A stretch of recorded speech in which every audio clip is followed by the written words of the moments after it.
Hey everyone, welcome to my channel.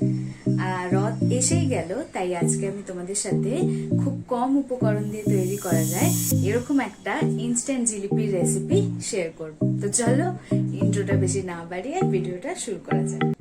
Instant jalebi তৈরির জন্য আমি প্রথমেই নিয়ে নিয়েছি এক বাটি ময়দা।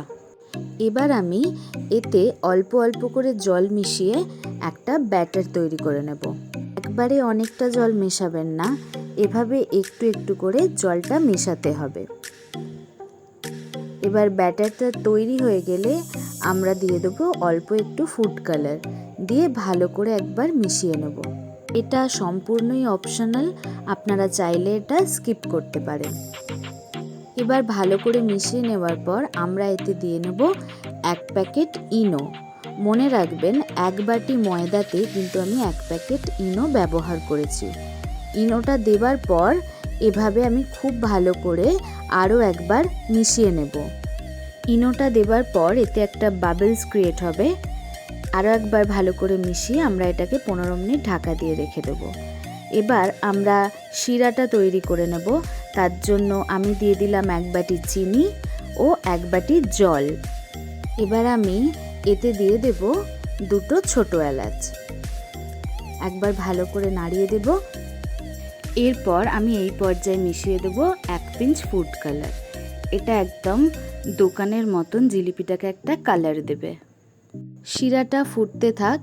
এবার আমি ময়দার এই ব্যাটারটাকে ভালো করে আরও এক দুবার নাড়িয়ে এইভাবে একটা দুধের প্যাকেটের মধ্যে ভরে নেব। আপনারা এই পর্যায়ে পাইপিং ব্যাগও ইউজ করতে পারেন, কিন্তু আমি আপনাদের সাথে ঘরোয়া মেথড শেয়ার করলাম।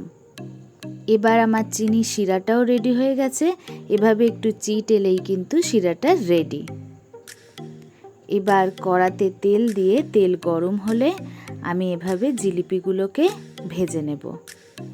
পাইপিং ব্যাগের মুখটা খুব সরু করে কাটতে হবে, নয়তো জিলিপিগুলোর শেপ ঠিকভাবে আসবে না। প্রথম এক দুবার একটু প্রবলেম হলেও পরে ভাজতে ভাজতে হ্যাবিট হয়ে যাবে। এভাবে ভাজার পর ডিরেক্ট তেল থেকে তুলে রসের শিরায় দিয়ে দিতে হবে ও 5 মিনিট পর আমি তুলে নেব। আরও একবার এভাবে আমি ভেজে নিচ্ছি। আপনারা বাড়িতে দু একবার এভাবে করতে করতে জিনিসটা খুবই ইজিভাবে হয়ে যাবে। আমার ইনস্ট্যান্ট জিলিপি তৈরি হয়ে গেছে। এবার আমি এটাকে ভেঙে এর ক্রাঞ্চিনেসটা আপনাদের দেখিয়ে দেব। বাইরে থেকে এটা খুবই ক্রাঞ্চি এবং দেখুন ভেতর থেকে এটা ততটাই জুসি।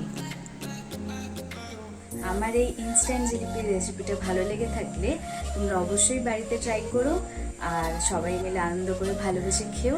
আর আমার চ্যানেলটাকে এগিয়ে নিয়ে যাওয়ার জন্য বেশি বেশি করে লাইক করো, বন্ধুদের সাথে শেয়ার করো আর সাবস্ক্রাইব করো। Thank you.